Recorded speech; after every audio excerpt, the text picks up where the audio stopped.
Hello friends, स्वागत है आपका अपने यूट्यूब चैनल परिवर्तन द एजुकेशन ऐप पे। जैसा कि आप सभी जानते हैं कि इस चैनल पे लगातार प्रैक्टिस सेट कराए जा रहे हैं यूपी पुलिस एग्जाम के। और उम्मीद है कि आप बहुत ही अच्छी तैयारी कर रहे होंगे, लगातार प्रैक्टिस सेट सॉल्व कर रहे होंगे। और इस चैनल पे भी लगातार प्रैक्टिस सेट सॉल्व कराए जा रहे हैं।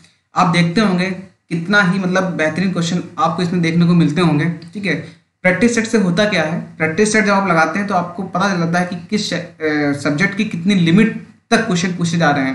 जैसे आप हिंदी का इसमें लगा रहे हैं तो हिंदी में आप देखिएगा कि कौन से क्वेश्चन कितनी गहराई से पूछा जा सकता है, मैक्सिमम से मैक्सिमम। ठीक है, तो यूपी पुलिस में जो वीडियो डाली जा रही हैं उनको जरूर शेयर करें और वीडियो को पूरा देखा करो।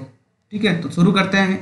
आज का प्रैक्टिस सेट हिंदी का कराया जाएगा आपको सॉल्व। ठीक है, पहला क्वेश्चन क्या है आज का, इनमें से कौन सा नदी का समानार्थी नहीं है। ठीक है, तो ये वाला क्वेश्चन जो होता है जो जिसमें नहीं लगा होता है, ठीक है, इसको बहुत ही ध्यान से रखना। बच्चे क्या करते हैं, जल्दी देखा, हाँ सरिता मैंने पढ़ रखा है, लो लगा दूं मैं। ठीक है, लेकिन पता चला निर्झरणी भी होता है, तटनी भी होता है। ठीक है, इस टाइप के आपको देखने होंगे। तो इसका जो राइट आंसर हो जाएगा वो हो जाएगा वारी। वारी आपका जो होता है नदी का पर्यायवाची नहीं होता है, जबकि सरिता, निर्झरणी, तटनी, सैलजा, सैलजा भी आपसे पूछा गया है। ठीक है, सैलजा, तरंगिणी मोस्ट रिपीटेड, त्रिपथगा, ये सभी के सभी क्या है बेटा, ये नदी के पर्यायवाची हैं। ठीक है, तटनी आपने देख ही लिया है, तो ये सरिता, निर्झरणी, सैलजा, तरंगिणी, त्रिपथगा। ठीक है, आपगा भी बोलते हैं नदी को ही। ठीक है, तो ये सभी के सभी याद करिए आप। नेक्स्ट क्वेश्चन देखते हैं, इनमें से कौन सी रचना रांगे राघव की रचना नहीं है। अच्छा, अधूरी मूरत, जीवन के पहलू, देवदासी या साम्राज्य का वैभव। तो जो रांगे राघव की जो रचनाएं हैं अगर वो पता है तो ठीक है। आदि मूरत ये इनकी रचना है, जीवन के पहलू ये भी इनकी रचना है, देवदासी ये भी है। तो साम्राज्य का वैभव है, ठीक है, ये इनकी रचना नहीं है। तो इसका जो राइट आंसर हो जाएगा वो हो जाएगा फोर्थ ऑप्शन। नेक्स्ट क्वेश्चन है, उल्टी माला फेरना। क्या हो जाएगा बेटा, उल्टी माला फेरना। दिए हुए विकल्पों में कौन सा प्रस्तुत मुहावरे का सही अर्थ दर्शाता है। गलत काम करना, ठगना, व्यंग करना या किसी का बुरा सोचना। तो इसका जो राइट आंसर हो जाएगा बेटा किसी का बुरा सोचना। उल्टी माला फेरना मतलब किसी का बुरा सोचना। ये फोर्थ आंसर इसका राइट आंसर है। नेक्स्ट क्वेश्चन है, मानव आदिकाल से ही के फिल इन द ब्लैंक्स। देखिए इस टाइप के क्वेश्चन आपको मिल रहे हैं। मानव आदिकाल से ही फिल इन द ब्लैंक्स के फिल इन द ब्लैंक्स पर चला आ रहा है। तो चार ऑप्शन आपको दिए गए। आदिकाल से ही प्रगति के राह पर चला आ रहा है, प्रगति से ही पथ के प्रगति पर चला आ रहा है, तो बिल्कुल गलत हो जाएगा। प्रगति के पथ पर, ये बिल्कुल सही है आपका। मानव आदिकाल से ही प्रगति के पथ पर चला आ रहा है। नेक्स्ट क्वेश्चन है, डिब्बा किस शब्द का एक वचन है। चार ऑप्शन दिए गए हैं और किसका एक वचन है। ठीक है, डिब्बे का, डिबिया का, डिब्बा या डिबिया। तो ध्यान रखना है जो डिब्बा है वो डिब्बे का एक वचन है। ठीक है, डिब्बा इसका डिब्बे इसका बहुवचन है और डिब्बा एक वचन है। डिबिया एक वचन है और ये वाला डिबिया आपका बहुवचन हो जाएगा। नेक्स्ट क्वेश्चन देखते हैं, निम्नलिखित प्रश्न में स्त्रीलिंग पहचानिए। स्त्रीलिंग को पहचानना आपको है। प्रीतम, सुत, श्यामा, अवल। ठीक है, तो श्यामा आपका स्त्रीलिंग हो जाएगा। ये फीमेल का नाम भी होता है श्यामा। ठीक है, नेक्स्ट क्वेश्चन है, निम्नलिखित प्रश्न में पुल्लिंग पहचानिए। देखिए स्त्रीलिंग पुल्लिंग से एक क्वेश्चन जरूर आएगा, ध्यान रखिएगा। और बहुत ही अच्छे अच्छे क्वेश्चन बनते हैं। ओट, ओस, औलाद, ओट, तो पुल्लिंग पहचानना है। ठीक है, आपको पता होना चाहिए शरीर के अंग जो होते हैं वो क्या होते हैं, पुल्लिंग होते हैं। क्या होते हैं, पुल्लिंग होते हैं। इनकी सोच छोड़ के कुछ अपवाद भी तो होते हैं। तो नाक, आंख और जीभ, इन तीनों को छोड़ के, ठीक है, शरीर के अंग क्या होते हैं, पुल्लिंग होते हैं। तो पुल्लिंग पहचानिए। तो ओंठ क्या हो जाएगा आपका, पुल्लिंग हो जाएगा। और ध्यान रखना अगर वचन में पूछा जाता है तो ओंठ क्या होता है, बहुवचन होता है। इस चीज को ध्यान रखिएगा। नेक्स्ट क्वेश्चन है, शिवालय संधि पहचानिए। शिवालय में दीर्घ, गुण, यण, अयादि। शिवालय में कौन सी संधि हो जाएगी, देखिए जिसमें बड़ा आ बीच में होता है, या बड़ा ई हो या बड़ा ऊ हो, वहां पे कौन सी संधि होगी, दीर्घ संधि होती है। ठीक है, दीर्घ संधि होती है, चाहे विद्यालय हो, शिवालय हो, ठीक है, इस टाइप के जो भी वर्ड होंगे उनमें सभी में क्या होगा, दीर्घ संधि हो जाएगी। शिव प्लस आलय, शिवधन आलय, शिवधन आलय। नेक्स्ट क्वेश्चन देखते हैं। देवेंद्र, मैंने कहा था जिसमें आपको एक पाई देखने को मिले आप सीधे टिक कर दीजिएगा, क्या गुण टिक कर दीजिएगा, कुछ भी नहीं सोचना आपको है। और इसमें 2 पाई देखने, जैसे एक एक होता है, ठीक है, इसमें आपको 2 पाई देखने को मिल रही है, सीधे क्या टिक कर रहे हैं, इसमें वृद्धि संधि, ठीक है, क्या टिक करना होगा, वृद्धि, जिसमें 2 पाई देखने को मिले, और जिसमें 1 पाई देखने को मिले वो होता है गुण, जैसे नरेश हो गया, महेश हो गया, ठीक है, परमेश्वर हो गया, इस टाइप के वर्ड में, शब्द में आपकी गुण संधि होती है।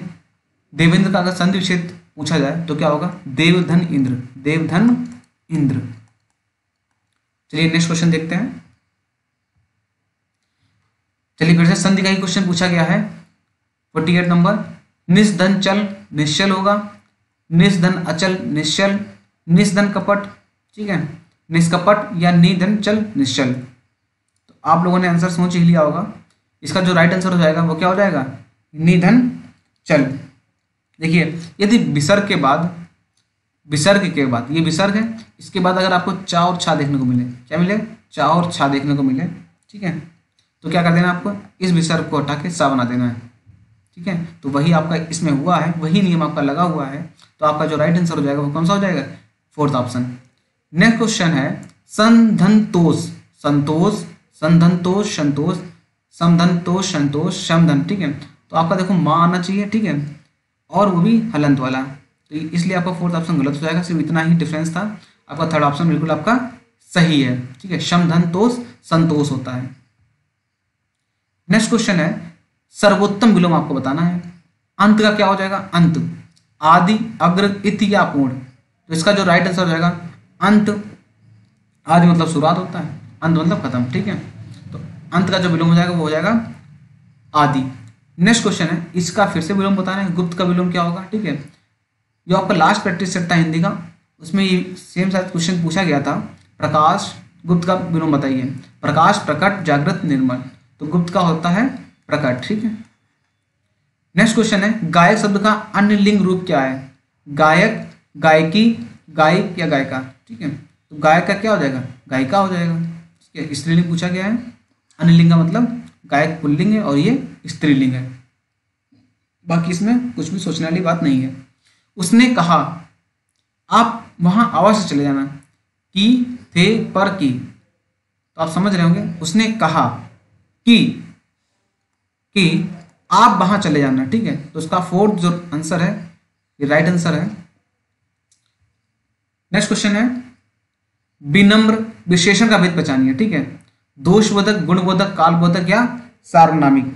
तो ध्यान रखना जो विनम्र है, विनम्र व्यक्ति, ठीक है, तो उसकी एक क्वालिटी दिखाता है, मतलब गुण को दिखाता है।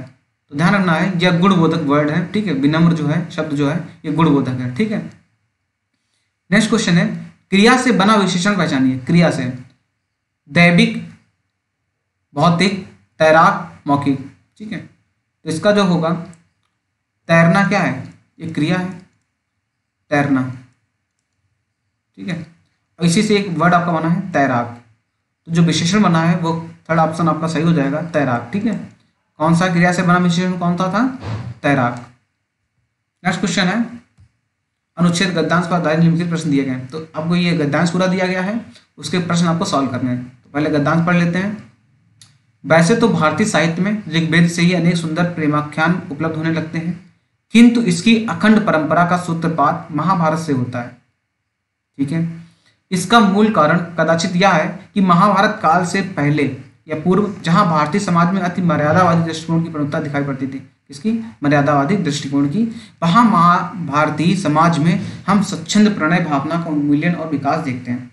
तो आप देखिए कितने अच्छे अच्छे वर्ड इसमें सम्मिलित हैं इसमें अनुच्छेद में। महाभारत में वर्णित विभिन्न प्रसंगों से स्पष्ट है कि उस युग में प्रणय के क्षेत्र में जाति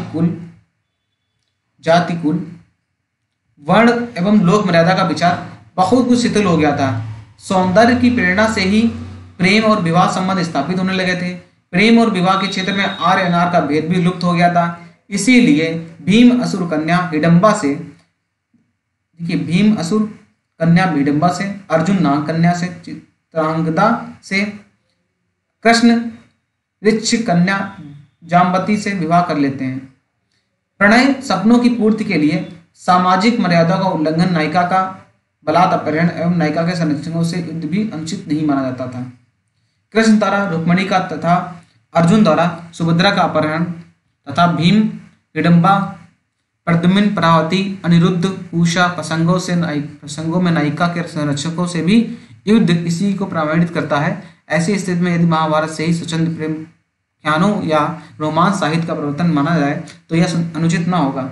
महाभारत में समाविष्ट प्रासंगिक उपाख्यानों में सर्वाधिक महत्वपूर्ण नल दमयंती उपाख्यान है, जिसमें स्वच्छंद प्रेम या रोमांस की वे सभी प्रवृत्तियां उपलब्ध होती हैं जो परवर्ती प्रेमाख्यानक उपाख्यानों में भी बराबर प्रचलित रही हैं। यथा नायक नायिका वे अप्रत्यक्ष परिचय से ही प्रेम की उत्पत्ति, हंस द्वारा संदेशों का आदान प्रदान, नायक नायिका के मिलन से में अनेक बाधाओं की उपस्थिति, परिस्थितिवश नायक नायिका का विच्छेद एवं पुनर्मिलन।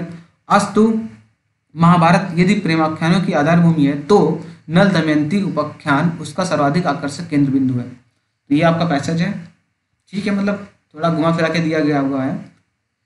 उपयुक्त अवतरण का सर्वाधिक उपयुक्त शीर्षक क्या होगा? ऋग्वेद महाभारत, प्रेम कथाओं का निरर्थकता या प्रणय और युद्ध या प्रेमाख्यान परंपरा और सूत्रपात। अच्छा, तो आपकी स्टार्टिंग में आपने पढ़ा था प्रेमाख्यान, सूत्रपात, परंपरा, तो आपका जो राइट आंसर हो जाएगा वो हो जाएगा फोर्थ ऑप्शन, प्रेमाख्यान, परंपरा और सूत्रपात। प्रणय और परिणय संबंधों के विषय में महाभारत के कई प्रसंग इस ओर संकेत करते हैं कि उस काल में क्या होता था, युद्ध के बिना कोई प्रेम विवाह सार्थक नहीं होता था, तो गलत है। प्रेम और विवाह के क्षेत्र में आर्य नार का भेद लुप्त हो रहा था। प्रेम में व्यभिचार के लिए स्थान नहीं था, प्रणय सपनों की पूर्ति संभव नहीं थी। तो इसका जो राइट आंसर हो जाएगा वो हो जाएगा आर्य नार का भेद लुप्त हो रहा था। ठीक है, नेक्स्ट क्वेश्चन है, हमारे साहित्य की प्राचीनतम रोमांटिक रचना उपलब्ध है उपनिषदों में, ऋग्वेद में, या फिर महाभारत में, या फिर प्रेमाख्यानक सूफी काव्य में? तो ध्यान रखना है महाभारत में ये उपलब्ध है। नेक्स्ट क्वेश्चन है, महाभारत काल से पूर्व भारतीय समाज में किस दृष्टिकोण की प्रमुखता दिखाई पड़ती है? मर्यादित, सौम्य, अति मर्यादित, सौंदर्य प्रधान? तो ध्यान रखना है अति मर्यादित प्रमुखता दिखाई पड़ती है। नेक्स्ट क्वेश्चन है, प्रद्युम्न, प्रभावती प्रसंग और अनिरुद्ध, उषा प्रसंग में समानता है किसकी? उनके ऋग्वेद से संबंध होने की, उनके सर्वाधिक निकृष्ट प्रासंगिक उपाख्यान होने से, उनके सर्वाधिक आकर्षक प्रेमाख्यान होने से, उनकी नायिकाओं के संरक्षकों के युद्ध होने से। तो ध्यान रखना, इसका जो राइट आंसर हो जाएगा वो हो जाएगा उनकी नायिकाओं के संरक्षकों से युद्ध होने की। ठीक है, इसको आप एक बार और पढ़िएगा। ठीक है, नेक्स्ट क्वेश्चन है, दिए गए विकल्पों में से कौन सा विकल्प निशीथ का अर्थ है? निशा में स्थिर रहना, चंद्रमा, भानु, आधी रात। तो जो निशीथ का अर्थ होता है वो होता है आधी रात। फोर्थ ऑप्शन आपका बिल्कुल सही है। सब्ज बाग दिखाना, इस मुहावरे का अर्थ क्या होगा? हिम्मत बांधना, धोखा देना, हरे भरे उद्यानों की सैर करना, झूठे वादे करना। तो सब्ज बाग दिखाना मतलब क्या होता है? झूठे वादे करना। फोर्थ ऑप्शन आपका बिल्कुल सही हो जाएगा, सब्ज बाग दिखाना, झूठे वादे करना। परीक्षा में कठिन प्रश्नों को देखकर मेरी अक्ल चकराने लगी। ठीक है, वाक्य में मुहावरे का अर्थ कौन सा विकल्प दर्शाता है? अकल चकराने लगी मतलब गुस्से से भर जाना, नहीं, शर्मिंदा होना, कुछ समझ में ना आना। जब परीक्षा में बैठेंगे और अकल चकराने लगी, इसका मतलब क्या हो जाएगा? आपको कुछ भी समझ में नहीं आ रहा है। तो थर्ड ऑप्शन बिल्कुल आपका सही हो जाएगा। नेक्स्ट क्वेश्चन है, सूरदास और नंददास की काव्य रचनाओं की भाषा कौन सी थी? प्राकृत थी, संस्कृत थी, ब्रजभाषा थी या खड़ी बोली थी? तो ध्यान रखना है सूरदास और नंददास की काव्य रचनाओं की जो भाषा थी वो थी आपकी ब्रजभाषा। ठीक है, इसको रट लीजिए। नेक्स्ट क्वेश्चन है, आए थे हरि भजन को, ओटन लगे कपास। अच्छा, किसी काम के लिए जाओ और कुछ और करने लगो। कहावत का अर्थ कौन से विकल्प में बताया गया? किसी कार्य विशेष की उपेक्षा कर किसी अन्य कार्य में लग जाना। तो पहले ही ऑप्शन बिल्कुल सही आपका है, इसे ही टिक कर लीजिए आप। नेक्स्ट क्वेश्चन है, कौन से नाम जो है स्त्रीलिंग शब्द होते हैं? वृक्षों के नाम, नक्षत्रों के नाम, देशों के नाम, पर्वतों के नाम।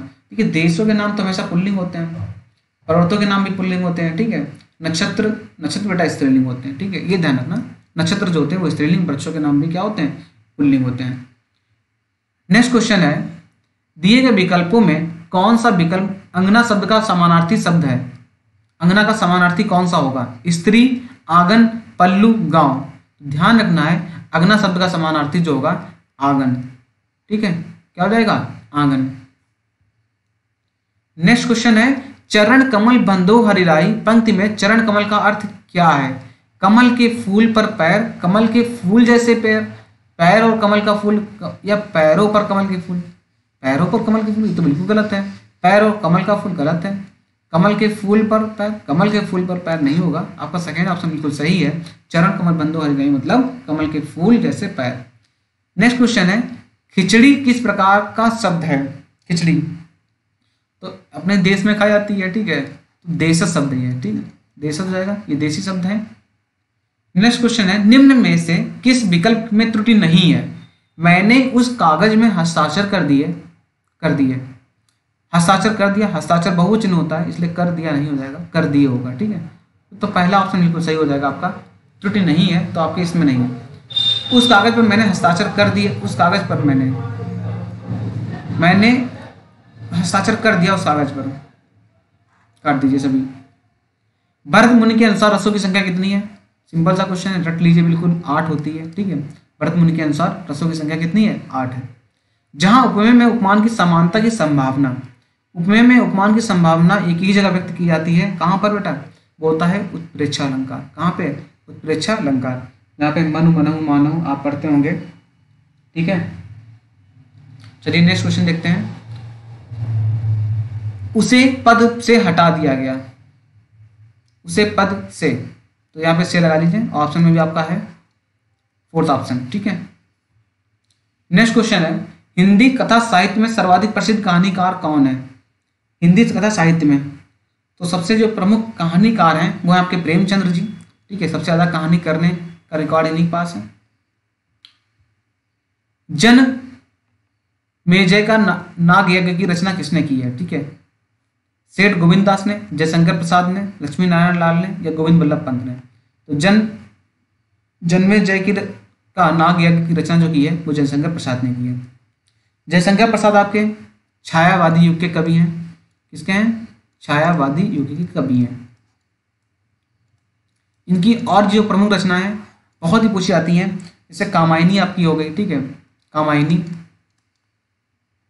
चंद्रगुप्त, समुद्रगुप्त। ठीक है, आंसू, लहर, झरना, तितली, कंकाल। ठीक है, तितली याद रखना, तितली, कंकाल, ये सभी की सभी रचनाएं किसकी हैं? जयशंकर प्रसाद जी की हैं। चंद्रगुप्त, समुद्रगुप्त, आकाशदीप। ठीक है, ये भी रिपीटेड है, आकाशदीप। तो ये सभी जयशंकर प्रसाद की रचनाएं हैं। तो आपके क्वेश्चन आपके खत्म होते हुए यहाँ पे समाप्त हुए हैं। तो देखा आपने कौन कौन से क्वेश्चन आपको देखने को मिले। लगभग सभी चैप्टर से क्वेश्चन उठाए जाते हैं। रस, छंद, अलंकार, वर्णमाला चाहे आपका संधि विच्छेद हो। ठीक है, तो सभी चैप्टर से आपके वोकैब्स भी मतलब भर की आती है इसमें बेटा है। आपका पर्यायवाची देखने को मिलेगा, देशों विदेशों देखने को मिला। ठीक है, तो कोई भी चैप्टर छोड़ना नहीं। तैयारी करते वक्त हर चीज़ के नोट्स बना लीजिए, प्रैक्टिस करते रहिए लगातार। इन सब चीज़ों को करेंगे, हिंदी में आपके पूरे नंबर आपको मिलेंगे। ठीक है, तो आज का वीडियो यहीं पे समाप्त होता है। धन्यवाद।